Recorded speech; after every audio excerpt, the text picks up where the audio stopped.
Hello and very good morning to all of you guys. যেমনটা আমি তোমাদের কথা দিয়েছি যে ডাব্লিউবিপি কনস্টেবলের জন্য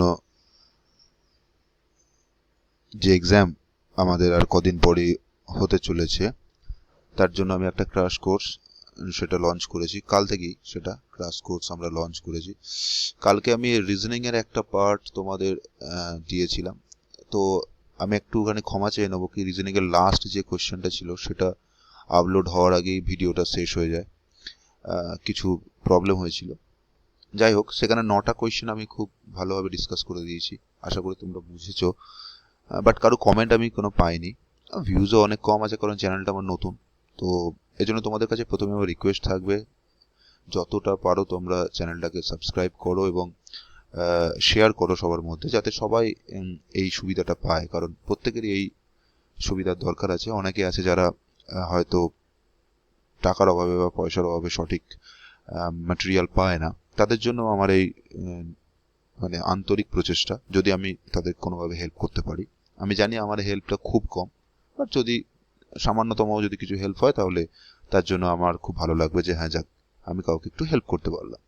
সো এই হেল্পটা তখনই করতে পারবো যখন তোমরা আমাকে হেল্প করবে। সো প্লিজ চ্যানেলটা সাবস্ক্রাইব করো, শেয়ার করো বন্ধুদের মধ্যে, সো দ্যাট আমি অনেক অনেক স্টুডেন্টের কাছে পৌঁছাতে পারি এবং আমি আরও ইন্সপিরেশন পাই এর থেকে বড় ভিডিও বানানো। এখন তো আমি বেসিক্যালি শর্ট ভিডিওই বানাচ্ছি 10 থেকে 15 মিনিট লেন্থে। তো আমি আজকে ম্যাথামেটিক্সের উপরে প্রথম টপিক নিয়ে এসেছি, যেটা অনুপাত সমানুপাত। ভেরি ভেরি ইম্পর্টেন্ট টপিক তোমাদের ডাব্লিউবিপি এক্সামের জন্য।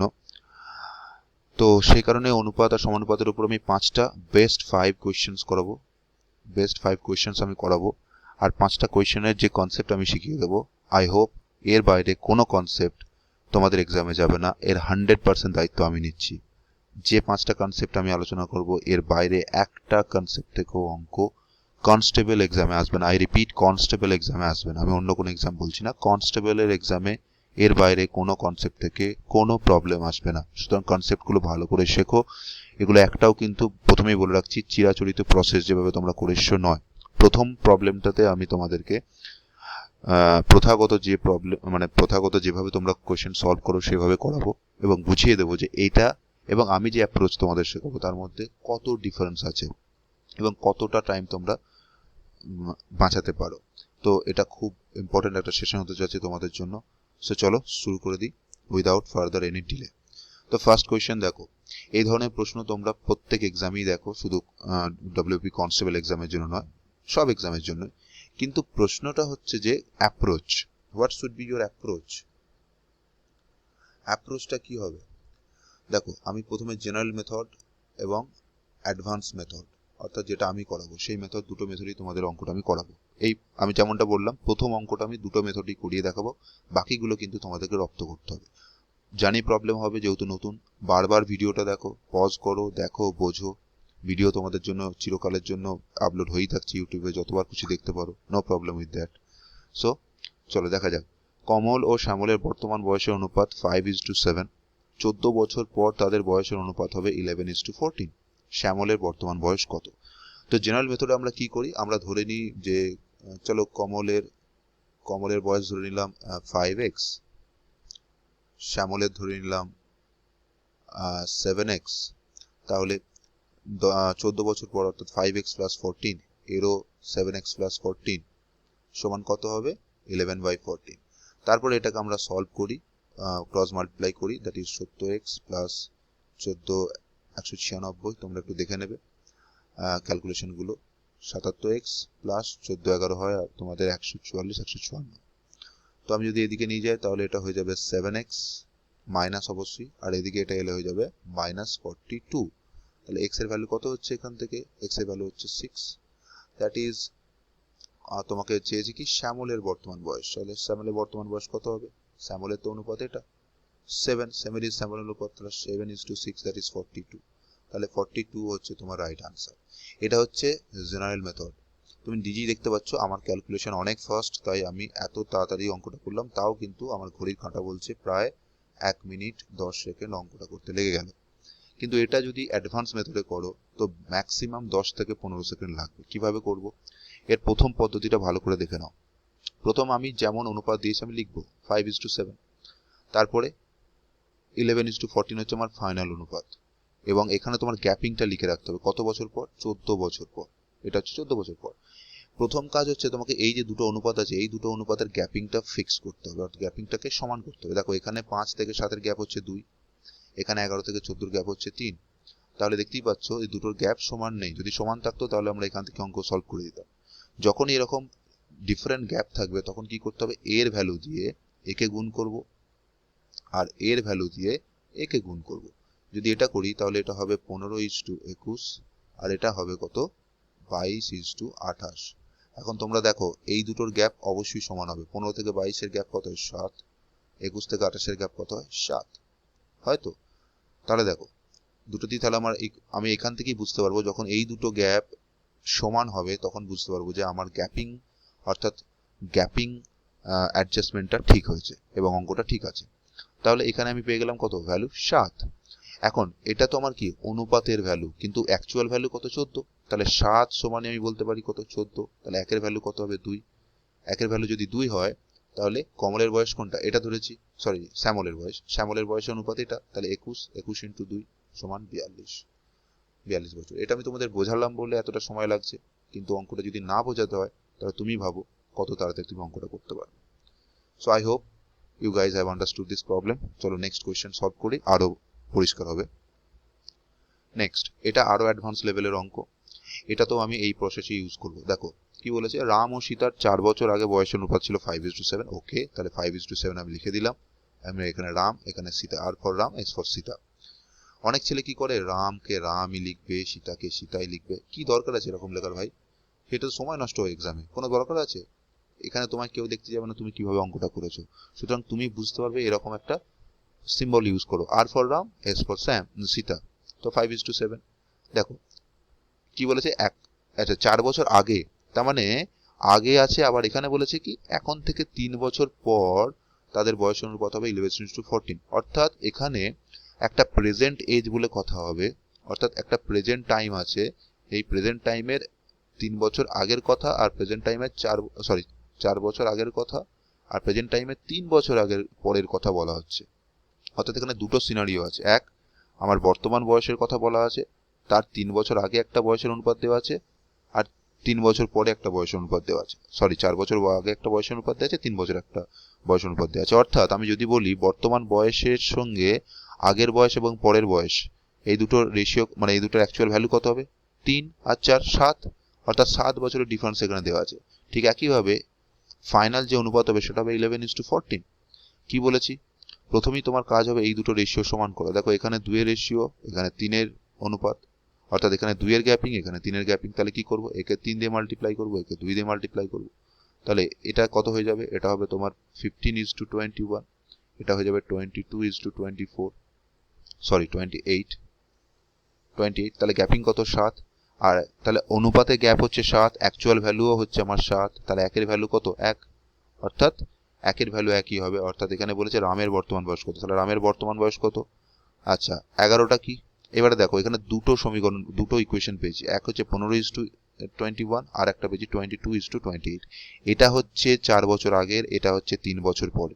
তাহলে আমাকে যে কোনো একটা থেকে আমি ইউজ করতে পারি। আমি 4 বছর আগেরটাই নিলাম, তাহলে রামের 4 বছর আগে বয়স ছিল 15, তাহলে এখন কত হবে, 15 + 19 বছর।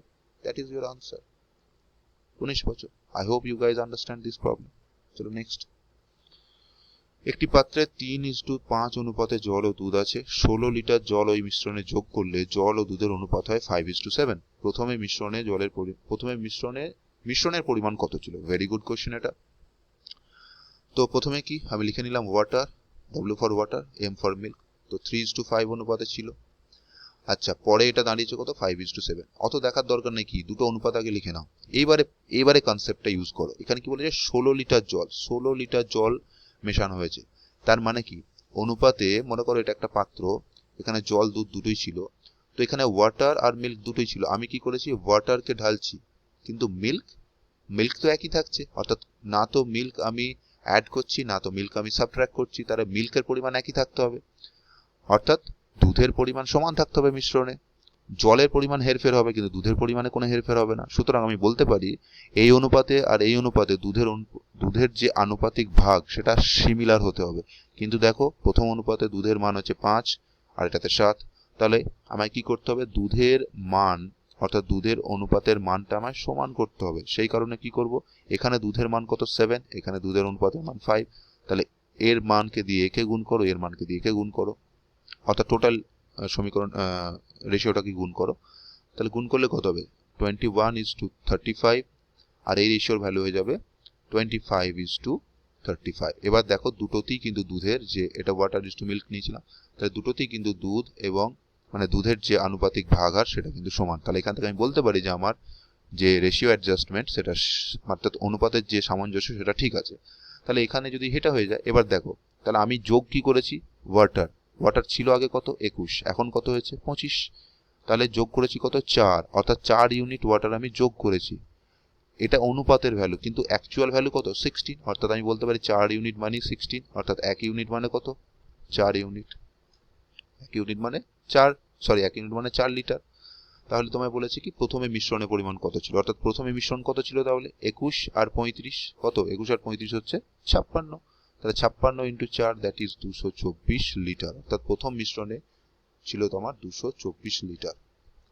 আই থিঙ্ক এটা তোমাদের ক্লিয়ার হয়েছে। কোথাও কোনো প্রবলেম হলে কমেন্ট করো অবশ্যই, বারবার ভিডিও দেখো, কোনো প্রবলেম নেই, আমি বারবার বলছি এই কনসেপ্টের বাইরে কোনো প্রবলেম আসবে না।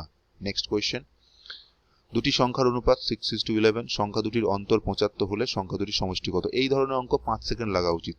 কেন? দেখো দুটো সংখ্যার অনুপাত বলেছে 6 আর 11, এই 6x 11x এসব ধরার কোনো ব্যাপারই নাই, কিচ্ছু না। ধরে নাও একটা সংখ্যা 6 একটা সংখ্যা 11, তাহলে দুটোর গ্যাপ কত 5, তাহলে 5 সমানই কত 75, কারণ গ্যাপিং তো 75ই বলেছে। তাহলে একের গ্যাপ কত হবে 15, কারণ 75কে 5 দিয়ে ভাগ করলে কত হয় 15, তাহলে একের গ্যাপ যদি 15 হয়, এবার বলেছে সংখ্যা দুটোর সমষ্টি। আবার একটা সংখ্যা 6 আর একটা সংখ্যা যদি 11 হয়, এদের সমষ্টি কবে 17, তাহলে 17 × 15 কত, কারণ একের ভ্যালু যদি 15 হয় 17 ভ্যালু কত 17 × 15 দ্যাট ইজ 255, গুণ করে দেখে নিও 255 হবে, right answer. Next question and the last question, একটা শ্রেণীতে ছাত্র দ্যাট ইজ ছাত্র এবং ছাত্রীর অনুপাত আছে সংখ্যার কত 7:9। এখন কি বলেছে, ছাত্রের সংখ্যা ছাত্রীর সংখ্যার থেকে 32 বেশি, তাহলে তুমি ধরে নাও ছাত্রের সংখ্যা 7 ইউনিট, ছাত্রীর সংখ্যা 9 ইউনিট, তাহলে ছাত্র, এখানে একটু ভুল দেওয়া হয়ে গেছে, এটা হবে ছাত্রীর সংখ্যা, এটাকে ছাত্রীর সংখ্যা করো, এটাকে ছাত্রের সংখ্যা করো, ছাত্রীর সংখ্যা ছাত্রের সংখ্যার থেকে 32 বেশি, তাহলে দেখতেই পাচ্ছ ছাত্রীর সংখ্যা ছাত্রের সংখ্যার থেকে কত, এখানে 2 ইউনিট বেশি, তাহলে এই 2 ইউনিটের ভ্যালুই কত, এই 2 ইউনিটের ভ্যালুই হচ্ছে আমার 32, তাহলে 1 ইউনিটের ভ্যালু কত 32/2 দ্যাট ইজ 16। এবার প্রশ্নে কি চেয়েছে, ছাত্রের সংখ্যা নির্ণয় করো, তাহলে ছাত্রের সংখ্যা কত 7, তার সঙ্গে 16, অর্থাৎ একের ভ্যালু যদি 16 হয় তাহলে 7 এর ভ্যালু কত হবে 16 × 7 দ্যাট ইজ 112, তাহলে ছাত্রের সংখ্যা কত হয়ে গেল 112 জন। আই হোপ এই ভিডিও তোমাদের অসম্ভবভাবে হেল্প করবে যদি তোমরা প্রত্যেকটা কনসেপ্ট বুঝতে পারো। আমি জানি অনেকে আছে যারা এই কনসেপ্ট প্রথমেই বুঝতে পারবে না, কারণ তারা এই মেথড এই প্রথম শিখছে। আমি বারবার বলছি, যদি প্রবলেম হয় কমেন্ট বক্সে কমেন্ট করো, দরকার হলে আমি ডিটেল ভিডিও নিয়ে আসবো শুধু এই রেশিও প্রপোর্শনের কনসেপ্টের উপর। যদি তোমাদের এনার্জি শো হয় তো আমিও এনার্জি দেখাবো অবশ্যই। আর যদি প্রবলেম হয় বারবার ভিডিওটা দেখো, 2বার 3বার দেখো, আশা করি তোমরা বুঝে যাবে। হতেই পারে না আমি যেভাবে বুঝিয়েছি কেউ বুঝতে পারবে না, এটা হতেই পারে না, হয়তো একবারে না হতে পারে, 2-3বার লাগতে পারে, কিন্তু অবশ্যই বুঝবে। I hope this will be very helpful to you. আমি ওই রিকোয়েস্টটা আবারও করব যে তোমরা প্লিজ ভিডিওটা শেয়ার করো বন্ধুদের মধ্যে এবং অবশ্যই সাবস্ক্রাইব করো চ্যানেলটা। Thank you very much. পরে আমি আপলোড করব আমরা HCF এবং LCM অর্থাৎ লসাগু এবং গসাগুর উপর আমি 5টা কোয়েশ্চেনের সিরিজ লঞ্চ করব কালকে। Thank you very much.